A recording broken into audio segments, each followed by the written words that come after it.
जय गुरु जी, शुक्राना गुरु जी। Welcome back to my Guru ji channel गुरु जी सत्संग विद आरजे प्राची। संगत जी, आई होप कि गुरु जी की ब्लेसिंग से आप जहाँ कहीं भी होंगे बिल्कुल ठीक होंगे। आज जो आप सत्संग सुनेंगे वो गुरु जी की ब्लेस्ड सत्संग है और संगत जी आपको इनमें गुरु जी की बहुत सारी ब्लेसिंग्स मिलेंगी और आपके जो भी सवाल होंगे गुरु जी से जुड़े या आपके मन में जो भी सवाल चल रहे हैं, इन सत्संगों के माध्यम से गुरुजी उनका जवाब देंगे आपको। तो इसीलिए सत्संग को अंत तक सुनिएगा और कमेंट सेक्शन में जय गुरुजी, शुक्राना गुरुजी लिखना ना भूलिएगा। आइए आज का सत्संग स्टार्ट करते हैं। जय गुरु जी, शुक्राना गुरु जी। जय गुरु जी प्राची आंटी जी, शुक्राना गुरु जी। अनंतम अनंतम शुक्राना गुरु जी, आपका अनंतम अनंतम शुक्राना। ओम। मैं अपना जो ये सत्संग है सबसे पहले सुनाने से पहले अपना मंत्र जो है हमारा गुरु जी मंत्र से स्टार्ट करूँगी। ओम नमः शिवाय, शिव जी सदा सहाय। ओम नमः शिवाय, गुरु जी सदा सहाय। गुरु जी, कैसे मैं आपका शुक्राना करूं? सबसे पहले तो मैं बताना चाहती हूँ गुरु जी का के साथ मेरा जो है, कैसे मैं गुरु जी के साथ जुड़ी। गुरु जी तो खुद जोड़ने वाले हैं अपने साथ, कृपा उन्हीं की है। सबसे पहले तो मेरे जो बुआ जी थे, उनकी जो बहू थी, दिल्ली रहते थे, तो वो सबसे पहले वो गुरु जी के जो दुगरी वाला मंदिर है वो वहाँ पे आते थे और हमारा घर भी आते थे। जब वो तो एक दो बार उन्होंने गुरु जी के जब जाते थे वहाँ पे, उनका परिवार गुरु जी के वहाँ जाते थे, तो गुरु जी के बारे में अपना एक्सपीरियंस उन्होंने हमें बताया। और उसके बाद धीरे धीरे करके एक बार जब मेरे मम्मी ने चंडीगढ़ में अपने एक मकान लिया, तो वहाँ पे गुरुजी की फ़ोटो पड़ी हुई थी, सॉरी गुरुजी का स्वरूप पड़ा हुआ था एक कॉर्नर पे। तो वहाँ जिन्होंने जो घर दिया तो उन्होंने बोला, इस गुरुजी का जो स्वरूप है आपने इसको नहीं हटाना, इसको ऐसे ही रहने देना। तो मेरे पापा बोले क्यों नहीं, हम क्यों हटाएंगे। तो वो अभी भी वहीं पे उसी जगह पे वैसे स्वरूप पड़ा हुआ है गुरुजी का। और वहाँ हमारी और फ़ोटोज़ भी पड़ी हुई हैं बाबा जी के, तो वही बाबा जी का स्वरूप जो है गुरु जी का वहीं पड़ा हुआ है। तो जब भी मैं जाती हूँ वहाँ पे तो मेरा ध्यान वहाँ गुरु जी की तरफ जाता है। तो ऐसे धीरे धीरे करके मेरा गुरु जी की तरफ लगाव होता गया। और फिर अब जब मेरा ऑपरेशन था जून में किडनी स्टोन का, तो मैं वहाँ पे गई तो मम्मी के पास। तो मैंने गुरुजी से कहा कि गुरुजी, हम लोग ऑपरेशन के बाद मेरा स्टंट निकलना था, उससे पहले हम लोग कहीं गए तो किसी रिलेटिव के घर में, तो रास्ते में गुरुजी का मंदिर का था मुझे कि यहीं पे दुगरी के आसपास वहाँ मंदिर आता है। तो पापा से पूछा, पापा कि यहाँ गुरुजी का मंदिर है ना यहाँ पे। तो पापा कहते बेटा हाँ वो रास्ता दूसरा है, बट मेरा बहुत ज़्यादा मन था जाने का। और मेरे मन में गुरुजी के सोचा, गुरुजी चलो जब आप बुलाओगे तो मैं आपके मंदिर आना चाहती हूँ। अब आई हुई हूँ तो मौका भी है, पता नहीं कब मौका मिले फिर आने का ऐसे, क्योंकि थोड़ा घर में ऐसा है ये माहौल कि मैं अब आई हूँ तो मैं अपना गुरुजी के जाना चाहती हूँ। तो गुरुजी ऐसे मन में सोचा ही था कि मुझे नहीं पता था कि गुरुजी इतनी जल्दी सुनते हैं। मन से जो अरदास लगाई थी गुरुजी ने मेरे अरदास को पूरा किया। और जुलाई में 4-5 तारीख को मैं मोहाली में थी और वहाँ पे मेरी मासी का घर है। तो मासी ने बोला कि पास में गुरुद्वारे के पास गुरुजी का सत्संग है और जन्मदिन बाबा गुरुजी का मनाएंगे वहाँ पे। तो मुझे बहुत खुशी हुई, तो हम सब जाएंगे वहाँ पे। तो मैं तैयार हुई और फटाफट हम लोग वहाँ पे 4 बजे वहाँ पहुँचे। तो वहाँ काफ़ी रश था, तो सब बैठे हुए थे वहाँ पे और मैं जगह देख रही थी कि मुझे आगे ही जगह मिल जाए। और मेरी मम्मी मासी सब दूसरे वाले हॉल में बैठ गए और गुरुजी ने ऐसी जगह बनाई, मैं आगे ही मैं अपना बैठ गई वहाँ पे जगह बना के। और इतना अच्छा लगा वहाँ पे कि हिलने का मन नहीं हो रहा था। रात के 12 बजे तक हम लोग बैठे वहाँ पे, और मम्मी तो 12 बजे से पहले आ गए थे घर, और मैं अपने भाई लोगों के साथ वहीं बैठी रही, और फिर वहाँ डांस भी किया मैंने। बहुत खुशी हुई, बहुत अच्छा लगा। और फिर मम्मी, फिर जब घर, फिर 12 बजे तक हम भी घर आए, तो फिर घर आके मम्मी ने बताया कि हम सोच रहे थे, मासी कहते थे मम्मी तेरा फिक्र कर रहे थे कि गोल्ड की बैक की दिक्कत है, नीचे कैसे बैठेगी, और पता नहीं कैसे बैठी होगी नीचे, और इतनी देर तक, है ना, तो पीछे बुला लेते हैं इसको, कैसे करें। तो पर वो हैरान थे, कहते वो देखो सामने स्क्रीन पे गोल्ड तो डांस कर रही है। तो हम लोग वो भी देख के खुश हुए, देखो कैसे बैठी और ये डांस भी कर रही है, तो हम लोग इसका फिक्र कर रहे हैं। ये सब गुरु जी की कृपा है, बहुत बहुत शुक्राना है गुरु जी का। और बस मैं बहुत बहुत शुक्राना करना चाहती हूँ प्राची आंटी जी का, जिन्होंने मेरा सत्संग, पहला सत्संग था ये, गुरु जी तक मेरा सब तक मेरा ये मैसेज पहुँचाया। और मैं आगे भी मेरा बहुत, मैं बताना चाहती हूँ अपना, पर ये सत्संग बहुत बड़ा हो जाएगा और सबको मौका मिलना चाहिए सत्संग सुनाने का। तो और नेक्स्ट टाइम मैं अपना आगे की जर्नी कंटिन्यू करूँगी। और बहुत बहुत धन्यवाद, बहुत बहुत शुक्राना करती हूँ प्राची आंटी जी का, जिन्होंने मेरा सत्संग को आगे तक लेके आए हैं। भगवान गुरु जी प्राची आंटी के परिवार को खुश रखना, हेल्दी रखना, और यही सभी तक ये में हमारा जो आप तक हमारा जो ये सत्संग है ऐसे ही पहुँचाते रहें। और जय गुरु जी, शुक्राना गुरु जी आपका, अनंतम अनंतम शुक्राना, अनंतम अनंतम शुक्राना, बहुत बहुत धन्यवाद। संगत जी, आइए अब सुनते हैं हमारी लास्ट आंटी का सत्संग। जय गुरु जी, शुक्राना गुरु जी, अनंतम अनंतम शुक्राना गुरु जी। जय गुरु जी संगत जी, जय गुरु जी प्राची आंटी। प्राची आंटी जी के चैनल में ये मेरा पहला सत्संग है, और इस सत्संग के ज़रिए मैं बताना चाहूँगी कि गुरु जी के साथ मेरा कनेक्शन कब हुआ, कैसे हुआ, और गुरु जी के साथ एक लगाव, दिल से लगाव मेरा कैसे हुआ। तो संगत जी, गुरु जी के साथ जो मेरी जर्नी है वो 20 अक्टूबर 2023 से स्टार्ट होती है, 20 अक्टूबर 2023 से। उस दौरान ऐसा था कि मुझे शुरू से ही ना थोड़ी बल्कि शादी के बाद लाइक लोअर बैक पेन की बहुत ज़्यादा दिक्कत आई। तो मैं थोड़ा बहुत मेडिसिन ले लेती थी तो ठीक हो जाती थी, लेकिन एक टाइम ऐसा आया कि थोड़ा सा ना दर्द मुझे हुआ बैक पेन में, जो डॉक्टर ने मुझे रेकमेंड करा कि आप ना फिजियोथेरेपी करवाओ। तो मैं फिजियोथेरेपी करने लग गई, लेकिन वो जो थेरेपिस्ट थी, आई सपोज़ उसको ढंग से आता नहीं था थेरेपी करना, या कुछ भी कह लो कि वो टाइम था मेरे कर्म भोगने का। तो मैं जब एक दिन जा रही थी और थेरेपी सेंटर में थेरेपी लेने के लिए, तो रास्ते में ना मुझे ऐसे लगा कि मेरा पैर ना थोड़ा सुन्न हो रहा है, राइट वाला।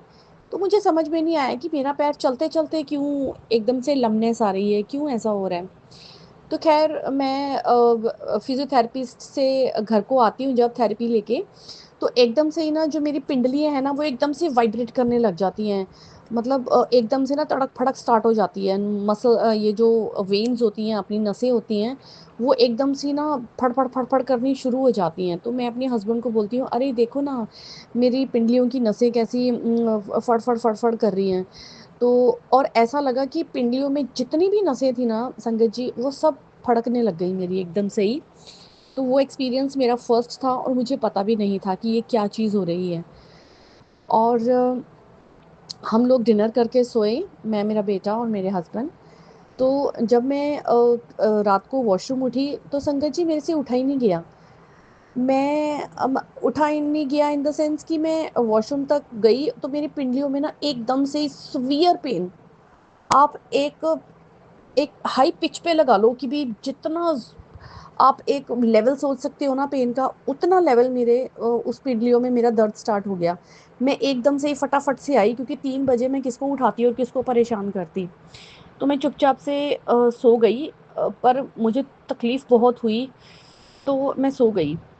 ठीक है, उसके बाद मेरे बच्चे को सुबह मतलब कि जैसे स्कूल जाना होता है, तो मैं 5 बजे उठ जाती हूँ, उसका टिफ़िन वगैरह रेडी करना करना होता है। और मेरे हस्बैंड सुबह ब्रेकफास्ट नहीं करते हैं, 10 साढ़े 10 तक वो लंच करते हैं सीधा। तो जो सुबह का टाइम होता है ना, वो मेरे लिए सबसे हैक्टिक होता है। तो संगत जी, उस दिन क्या हुआ कि मैं 5 बजे उठी, अलार्म बजा।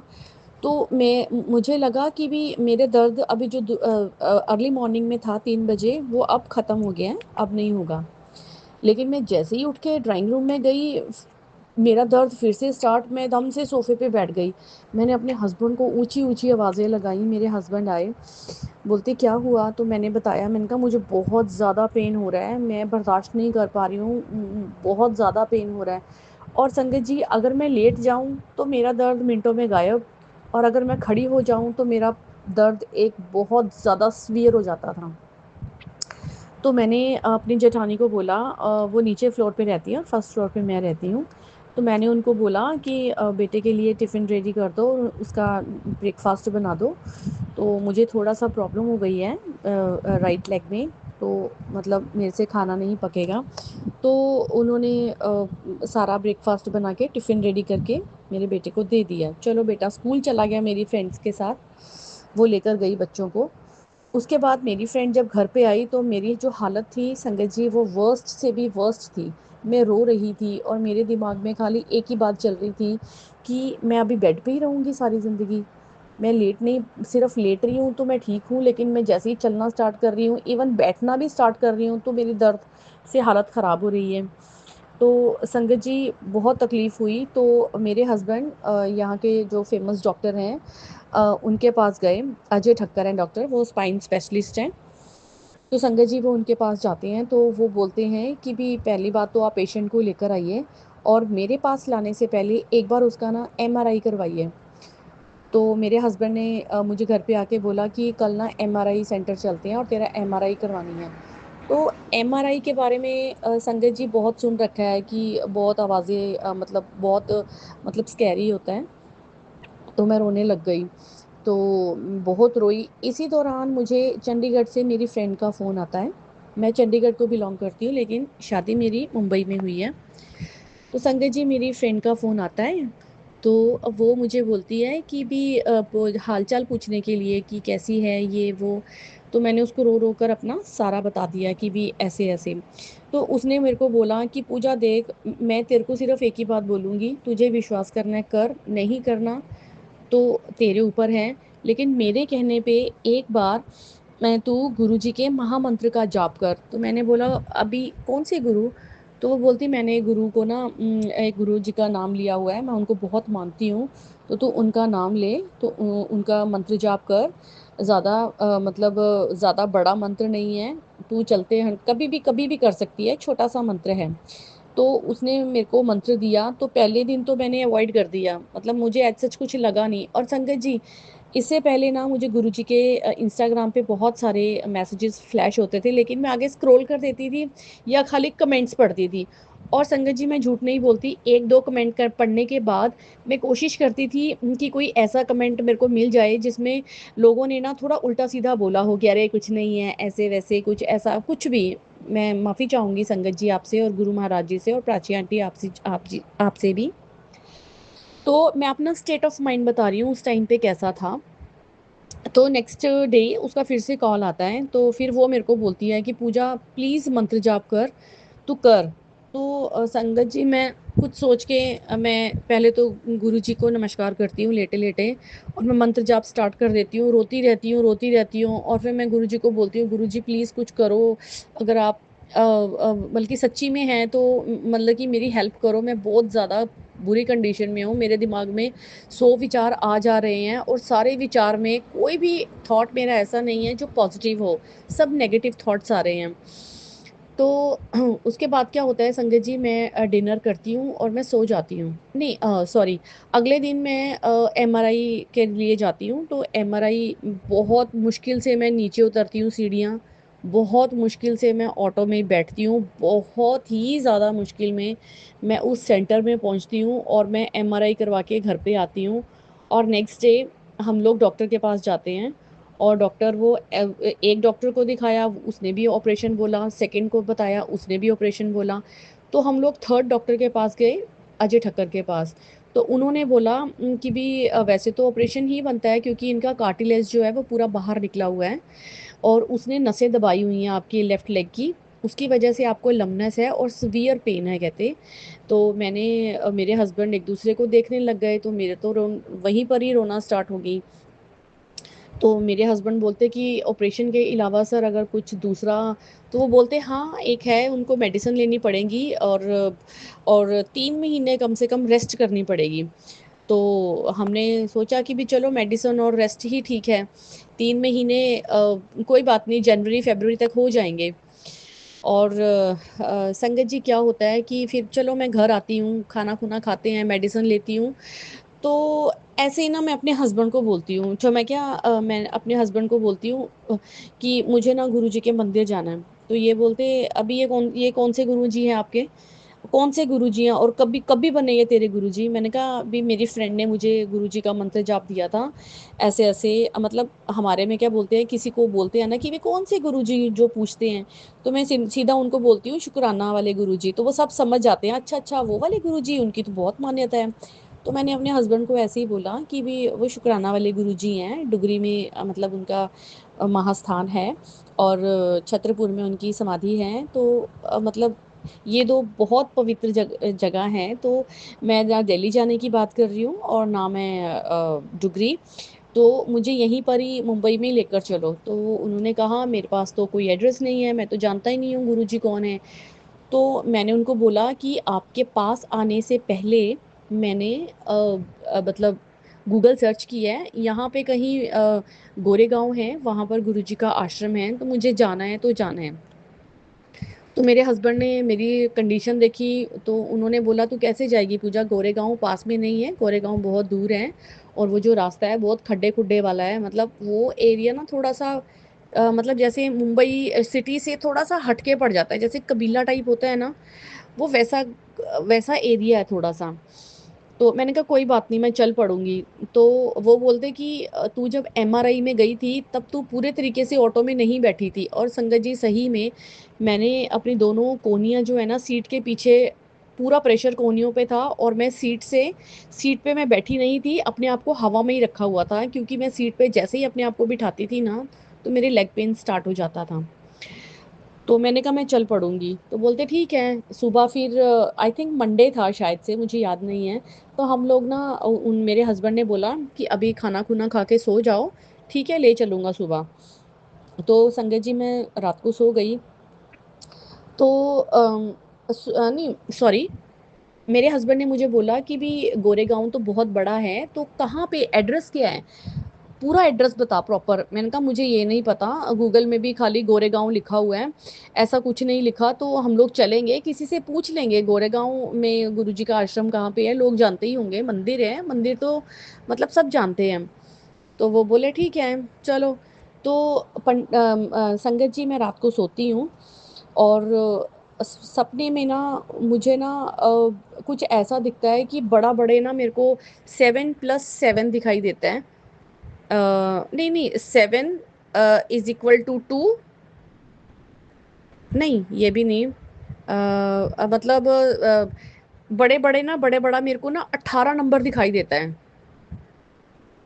तो मैं ना हैरान रह जाती हूँ, सपने में ही मैं सोचती हूँ, मैं क्या ये क्या है, ये क्या मेरे को 18 18 बड़ा बड़ा 18 बड़े बड़े 7, बड़े बड़े 7 बड़े बड़े 18, ये 18 नंबर जो है ना 7+1 सॉरी, मेरे को 7+1 8, और फिर हवा में चलता चलता मेरे को 1 अलग से दिखता था, फिर 8 कहीं और दिखता था, 7+1 इज इक्वल टू 8 ऐसे दिखता था। फिर वो हवा में 1 और 8 जो अलग अलग थे वो इकट्ठे होके मेरे को बड़ा सा 18 दिख रहा था। तो मैं सोचने लग गई सपने में कि क्या है ये 18। अभी आप बिलीव नहीं करेंगे संगत जी, इस पूरे सपने में मैं थक गई 18 नंबर देखते-देखते। तो मॉर्निंग जैसी हुई तो मैंने अपने हस्बैंड को बोला कि पूरे सपने में ना मुझे ना 18 नंबर दिखा। तो वो बोलते तो क्या हो गया? दिखा होगा तूने कहीं कोई चीज़ देखी होगी या कुछ ज़्यादा डीपली उस नंबर के बारे में सोचा होगा। तो चलो बात संगत जी आई गई हो गई। हम लोग यहाँ से फिर हमने ऑटो लिया, ऑटो में बैठे हम लोग रास्ते भर चले गए और संगत जी सच्ची में उस रास्ते में इतने गड्ढे थे, इतने बड़े-बड़े गड्ढे। वो एक तो आउटर एरिया था, जिस जगह से हम लोग जा रहे थे, वो आउटर एरिया था, वहाँ पे ना हर दूसरे स्टेप पे गड्ढे थे। हमारे से आगे जो गाड़ियाँ चल रही थी या ऑटो चल रहे थे, वो ट्विल्ट हो रहे थे, कभी लेफ्ट साइड, कभी राइट साइड, कभी लेफ्ट साइड और इतने झटके लग रहे थे ना संगत जी मैं इमेजिन नहीं कर सकती, आप भी इमेजिन नहीं कर पाओगे कि मेरी पीठ की क्या हालत हो रही होगी, जो इतनी मतलब कि प्रॉब्लम थी। चलो हम लोग फिर मंदिर कैसे भी तरीके से पूछ-पूछ के हम लोग बड़ी मुश्किल से मंदिर में पहुँच जाते हैं और मंदिर में मैं जाती हूँ तो डॉक्टर ने मेरे को कुछ इंस्ट्रक्शंस दिए थे कि नीचे नहीं बैठना, ऊपर ही बैठना है, झुकना नहीं है, ऐसे 3-4 इंस्ट्रक्शन मेरे को दिए थे। तो मैं मंदिर में जाती हूँ तो पहली बात तो मैं गुरु जी का वो जो एक ऑरा था उस मंदिर में, उस आश्रम में, वो मैं देखती रह जाती हूँ और मैं मत्था नीचे झुक के मैं मत्था टेक लेती हूँ। मेरे दिमाग में सिर्फ़ यही था कि गुरु जी के आश्रम में मैं आ गई हूँ, अभी डॉक्टर ने जो अपना काम करना था वो कर लिया, अभी यहाँ से गुरु जी का काम शुरू होता है, तो मैं मत्था टेक के खड़ी होती हूँ और वहाँ पर एक सेवादार खड़े थे, तो उन्होंने ना मुझे ऐसे साइड में बैठने का इशारा करा, तो मैंने ना उनके कान में धीरे से बोल दिया कि मेरे को सीवियर बैक पेन है, तो मैं नीचे नहीं बैठ सकती, मुझे मतलब कि इंस्ट्रक्शन है डॉक्टर की तरफ से। तो संगत जी वहाँ पर जितनी भी कुर्सियाँ पड़ी थी, वो सब भरी हुई थी, सिर्फ़ एक कुर्सी खाली थी। क्या पता गुरुजी ने वो मेरे लिए ही रखी हों, तो मैं पीछे जाके उस कुर्सी पे बैठ गई। और गुरुजी कुर्सी पे संगत जी कुर्सी पे बैठने की देरी थी और मेरे आँसू झमाझम झमाझम, मेरा रोना ही नहीं बंद हो रहा, बिल्कुल भी रोना नहीं बंद हो रहा। और उस टाइम पे जैसे ही मैं ऑटो से उतरी और मैंने मंदिर के अंदर प्रवेश किया, संगत जी तब से लेके जब तक मैं घर नहीं आ गई, मुझे पता ही नहीं लगा कि मेरा वो पेन कहाँ गया। आज तक नहीं मेरे को पता कि वो पेन कहाँ गया। और फिर मैंने फिर वहाँ पर सॉरी, जय गुरु जी। तो फिर मैंने वहाँ पे चाय प्रसाद, समोसा प्रसाद और कढ़ाह प्रसाद खाया और जो गुरु जी की जल था, वो जल पिया। तो मेरे हस्बैंड ने मुझे मंदिर के बाहर से ही ड्रॉप कर दिया था, वो अंदर नहीं आए, वो बोलते मैं नहीं आऊँगा अंदर। मैंने कहा ठीक है, तो मेरा संगत जी रोना ही नहीं बंद हो रहा था। तो इस दौरान मैं क्या देखती हूँ कि मेरे हस्बैंड अंदर आए, उन्होंने हर जगह मुझे फाइंड आउट करा, तो मैं बाहर लंगर हॉल में बैठी हुई थी जहाँ पर बहुत अच्छे-अच्छे गुरुजी के शब्द चल रहे थे और मेरे हस्बैंड ने फिर मेरे को इशारा करा कि चलो अब घर पे चलना है। तो फिर मैं ना घर आ जाती हूँ। तो जो ऑटो वाला था, जिस ऑटो में हम लोग वापस घर आ रहे थे, उस ऑटो वाले ने पूछा कि ये मंदिर कौन-सा है? मैंने तो कभी ये वाला मंदिर देखा नहीं, तो मैंने उन्हें बता दिया कि गुरुजी का मंदिर है ये। तो ऐसे-ऐसे गुरुजी हैं, डुगरी मैंने थोड़ा मतलब उनको बता दिया जितना मुझे नॉलेज था। तो संगत जी उन्होंने मेरे को जब तक हम लोग अपने घर तक ड्रॉप नहीं हुए, उन्होंने मेरे को शिव-पार्वती के जो पूरी फैमिली है, उसके बारे में पूरा जो है एक सत्संग सुना दिया। तो एक ब्लेस्ड सत्संग था, मुझे बहुत ज़्यादा पॉज़िटिव वाइब्स मिली और संगत जी मैं घर पे आती हूँ ना तो मेरे हस्बैंड ने मेरे को ऐसे ही बोला तू तू तू अभी पूजा तुम्हें तो गुरुजी के एड्रेस नहीं पता लेकिन अभी मैंने पूरा एड्रेस ना फाइंड आउट कर लिया है कि पूरा एड्रेस क्या है। मैंने कहा क्या है? बोलते प्लॉट नंबर 18 और गोरेगाँव ईस्ट मुंबई। मैंने कहा प्लॉट नंबर कितना बोले? बोलते 18। संगत जी मेरे एकदम से गूज़बम्प आ गए। मैंने कहा हैं 18?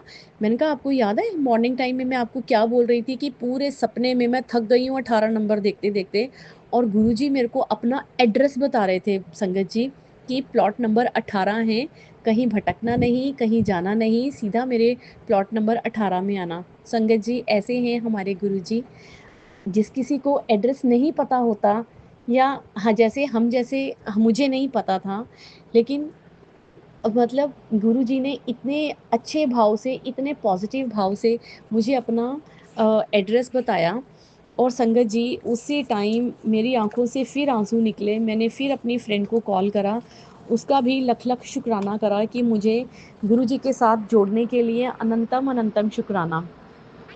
उसके बाद गुरुजी मेरे को 2-3 बार मेरे बल्कि सपने में भी उन्होंने मेरे को दर्शन दिए संगीत जी। और उन्होंने एक बारी मुझे व्हाइट चोले में दर्शन दिए थे, तो उन्होंने ना व्हाइट चोला डाला था और साथ में ना इतना बड़ा व्हाइट कलर का झोला टाइप कुछ लिया था और मुझे इशारे से पास में बुला रहे हैं और ना एक मुट्ठी भरी झोले में से निकाल के, तो मुझे बोलते ऐसे इशारा किया सिर हिला के कि भी आ मेरे पास। तो संगत जी क्या होता है कि भी पीछे से ना एकदम से शोर आता है, तो मैं एकदम से ही ना पीछे मुड़कर देखती हूँ, तो संगत जी गुरुजी ने जो अपनी मुट्ठी में लिया था ना, वो किसी और संगत को दे रहे होते हैं। मतलब उस टाइम मुझे जब सुबह मेरा सपना मेरी आँख खुली और वो सपना मुझे याद आया, तो संगत जी मुझे बहुत रिग्रेट हुआ कि गुरुजी मुझे कोई ब्लेसिंग देने जा रहे थे और मेरी जो ब्लेसिंग्स है वो किसी और के खाते में चली गई। तो अभी थोड़ा 1-2 हफ्ते पहले ही मैं गुरुजी से ऐसी बात कर रही थी। मैंने कहा गुरुजी मेरी लाइफ़ में जो भी चीज़ मेरे को बहुत पसंद होती है ना, वो इधर-उधर हो जाती है। मैंने गवर्नमेंट जॉब के एग्ज़ाम दिए थे, तो मैं मतलब ऑनलाइन एग्ज़ाम दिया था और उसमें ना मैंने फर्स्ट मतलब कि मैं आई थी। मैंने सबसे बड़ा स्कोर मारा था वहाँ पे। तो मेरी इलेक्ट्रिसिटी डिपार्टमेंट में जॉब भी लग गई थी। लेकिन संगत जी माइनस पॉइंट ये रहा कि जैसे ही मैंने एग्ज़ाम दिया, मेरी शादी हो गई, मैं मुंबई आ गई। अभी मेरे मम्मी-पापा वो उस ज़माने से हैं, भोले-भाले जो लोग होते थे उस ज़माने में हैं। मेरी मम्मी को लगा कि ऐसे ही जॉब वग़ैरह पूजा देती रहती थी, तो उसकी उससे रिलेटेड कोई लेटर आई होगी। उन्होंने खोल कर नहीं देखा, ना ही किसी को पढ़ने को दिया और जब मैं जाती हूँ 7वें महीने, तो मुझे पता लगता है कि मेरी तो गवर्नमेंट जॉब लग गई थी। ख़ैर वो चीज़ भी आके चली गई। तो ऐसे ही मैंने अपने गुरु महाराज जी को बोला कि भी आप भी आए और सपने में मुझे देते-देते किसी और को दे दिया गुरुजी, क्यों ऐसे करा? तो आपने मुझे बुलाया भी तो थोड़ा शोर आ रहा था, मैंने पीछे मुड़ के देखा तो आपने किसी और को ब्लेसिंग्स दे दी। तो संगत जी उसी दिन मेरे को रात को गुरुजी सपने में दर्शन देते हैं और वो उसी तरीके से ही व्हाइट चोले में आते हैं, व्हाइट झोला लिया होता है उन्होंने और वो हर संगत को कुछ ना कुछ बाँट रहे होते हैं। तो लेकिन उस टाइम पे उनका मेरी तरफ ध्यान नहीं जाता है। तो जिस संगत को वो कुछ देते हैं ना, रोटी टाइप कुछ होती है, उसको देते हैं ना, वो संगत ना एक बाइट छोड़ के वो रोटी छोड़ देती है। तो मेरा ध्यान उस संगत पे चला जाता है कि अरे! इसने तो छोड़ दी। तो मैं फटाक से जाती हूँ और वो जो रोटी होती है ना, उसको खोल कर देखती हूँ, उसके अंदर ना चीनी होती है। तो मैं रोल करके ना सारी खा जाती हूँ। तो इनडायरेक्ट वे से ही सही लेकिन गुरुजी ने मेरे को मेरी जो पिछली ब्लेसिंग्स जो इधर-उधर हो गई थी, गुरुजी ने मुझे वो ब्लेसिंग्स दी। तो संगत जी मेरे पास बहुत ऐसे मतलब गुरुजी के सत्संग हैं, बहुत अच्छे-अच्छे। अभी मैं वन बाय वन करके सब कुछ बताऊँगी आपको। अभी ये सत्संग थोड़ा बड़ा भी हो गया है, तो मैं अपने नेक्स्ट सत्संग में आपको बताऊँगी कि कैसे गुरुजी ने मेरे को एक और ड्रीम दिया और प्रसाद में कैसे मुझे अपने होने का एहसास करवाया गुरुजी ने। डॉक्टर विज़िट में क्या हुआ और मुझे एक सत्संग अटेंड करने पे गुरुजी की कौन-कौन सी ब्लेसिंग्स मिली, ये मैं अपने नेक्स्ट सत्संग में बताऊँगी। आज के सत्संग में बस इतना ही क्योंकि इस सत्संग में संगत जी मुझे यही बताना था कि गुरुजी के साथ मेरी अटैचमेंट, मेरा प्यार और मेरा विश्वास कैसे बढ़ा। तो इसी के साथ मैं अपने अगले सत्संग की तैयारी करती हूँ और मैं सारी संगत और प्राची आंटी से भी चाहूँगी कि वो मेरे साथ-साथ गुरुजी के महामंत्र का बड़े शिद्दत से, दिल से और प्यार से मेरे साथ जाप करें। ओम नमः शिवाय, शिवजी सदा सहाय। ओम नमः शिवाय, गुरुजी सदा सहाय। ओम नमः शिवाय, शिवजी सदा सहाय। ओम नमः शिवाय, गुरुजी सदा सहाय।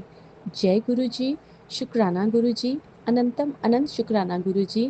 हे गुरु महाराज, जैसे मुझे मुझे आपने ब्लेस करा है, मेरी इस पीड़ा को दूर किया है, उसी तरीके से आप सारे संगत के कष्टों को हरिए महाराज। उनसे गलतियाँ जो जानबूझकर हो गई हैं या अनजाने में हो गई हैं, उनको भी बख्श दो बख्शनहार। प्राची आंटी को भी ढेर सारी आशीर्वाद, क्योंकि आपने उनको एक सेवा बख्शी है। उनको भी खुशियाँ, हेल्थ वेल्थ सब दीजिए, उनके परिवार को भी हेल्थ वेल्थ खुशियाँ सब दीजिए। जय गुरु जी, शुक्राना गुरु जी, कोटि कोटि शुक्राना। जय गुरु जी। जय गुरु जी, शुक्राना गुरु जी। आप सभी के सत्संग बहुत ही ब्लेस्ड और अद्भुत थे। उन्हें पढ़कर, उन्हें सुनकर मुझे बहुत अच्छा लगा और मैं गुरु जी से अरदास करूंगी कि वो आप पर और आपके परिवार पर यूं ही अपनी ब्लेसिंग्स बरसाते रहें। और इसी के साथ मैं संगत जी से कहना चाहूंगी कि वो भी अपने सत्संग यदि संगत जी के साथ शेयर करना चाहते हैं तो मुझे मेरे व्हाट्सएप नंबर पर या जीमेल आईडी पर भेज सकते हैं। आपका सत्संग भी संगत जी के साथ जरूर शेयर किया जाएगा। इसी के साथ अब मैं गुरु मंत्र जाप करना चाहूंगी, आप भी मेरा साथ दीजिए। ओम नमः शिवाय, शिवजी सदा सहाय। ओम नमः शिवाय, गुरुजी सदा सहाय। ओम नमः शिवाय, शिवजी सदा सहाय। ओम नमः शिवाय, गुरुजी सदा सहाय। ओम नमः शिवाय, शिवजी सदा सहाय। ओम नमः शिवाय, गुरुजी सदा सहाय। जय गुरु जी, शुक्राना गुरु जी, अनंतम अनंतम शुक्राना मेरे गुरुपा।